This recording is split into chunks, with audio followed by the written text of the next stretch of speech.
What do you hope to achieve for Charlie and for the country? Um, all of his wildest dreams for this organization. Everything erupted the moment JD Vance's wife, Usha, quietly closed the door of her D.C. townhouse last night. The secret she leaked wasn't petty gossip or a private feud, it was explosive, capable of shattering reputations, ending alliances, and derailing presidential ambitions before they began. At the center of this storm stood Erika Kirk, a woman whose ambition now burned brighter than the White House chandeliers. Early whispers, spreading like wildfire among donors, campaign strategists, former staffers, and even interns, suggested Erika wasn't simply mourning or healing. She was plotting, politically, strategically, dangerously. A private text thread between Usha and one of JD's aides, surfaced online in redacted screenshots, revealed that Erika had been meeting with advisors, media consultants, and a high-profile conservative strategist known for crafting public images for influential women. This wasn't about seeking attention or posting inspirational messages.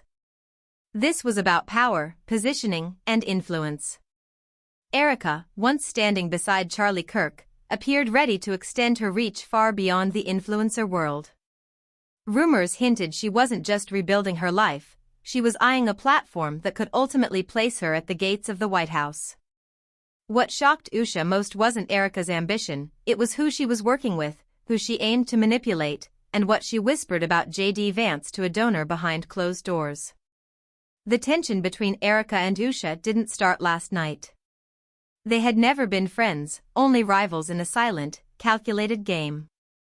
Their paths constantly overlapped: charity events, conferences, donor dinners, leadership panels.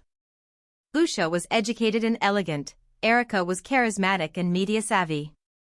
Both women operated in circles of rising political power, their husbands fueling speculation about national influence.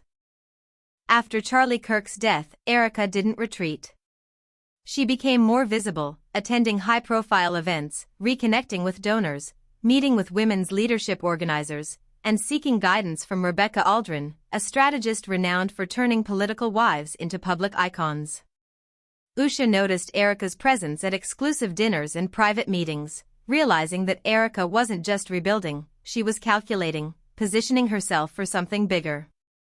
The tipping point came at a private dinner in D.C., where Erika, speaking with confidence rather than grief, told donors JD will need a softer image, someone relatable, someone the public already knows. She directly compared herself to Usha, saying, "Usha doesn't connect. I can step into that role faster than anyone expects." Usha had overheard everything and finally realized this wasn't casual ambition, it was encroachment. The full shock came when Erika admitted under pressure that she had been guided by someone within JD's orbit. Someone had told her America would respond more to a grieving widow than a quiet academic. Usha demanded a name, and Erika, trembling, whispered, "Stephen Renner, one of JD's closest allies." He had been shaping her narrative, grooming her to become an emotionally compelling figure alongside JD, effectively creating a triangle to recast JD's image while destabilizing Usha's role. Usha understood immediately, Erika was not the villain. She was a pawn, manipulated to serve a calculated political strategy. The tears Erika shed that night were no longer strategic, they were real. The revelation exposed a treacherous plan within Washington's elite, using grief, ambition, and influence to reshape public perception and rewrite a political narrative. In one evening, a quiet leak revealed ambition, manipulation, and conspiracy at the highest levels, setting Washington ablaze and leaving everyone questioning who was truly orchestrating JD Vance's future. "I thought Charlie would want me to have purpose," Erika whispered, her voice trembling. Priya clutched her chest, Abigail muttered prayers, and Rebecca shook her head in disbelief. Then Usha dropped the bomb no one was ready for. "Stephen Renner knew exactly what he was doing," Usha said, her gaze sharp. Erika froze. "What do you mean?" she asked. Usha leaned in, her voice low and cold. "He didn't act alone. Someone else fed him the idea. Someone from Charlie's circle. Someone who knows your vulnerabilities, who knows your grief, who wants JD's future to collapse." The room went still, heavy with the electricity of revelation. Erika's gasp echoed like a knife. "Tell me who," she demanded. But Usha didn't answer. Not yet. The truth was bigger, darker, and more dangerous than anyone imagined. Outside, the world was already catching fire. Rumors spread like wildfire. Tweets, TikToks, and leaks turned Washington into a frenzy. Someone tried to position a grieving widow as the next First Lady, read one post. Another, staffer manipulating both women, disgusting. And the darkest whisper, Charlie's own circle is behind this. Inside, Erika spiraled. She paced, phone in hand, laptop open, her image slipping from grieving widow to ambitious pawn. Political wives and donors reacted immediately, cryptic messages, warnings, subtle accusations. JD Vance's team went into full lockdown.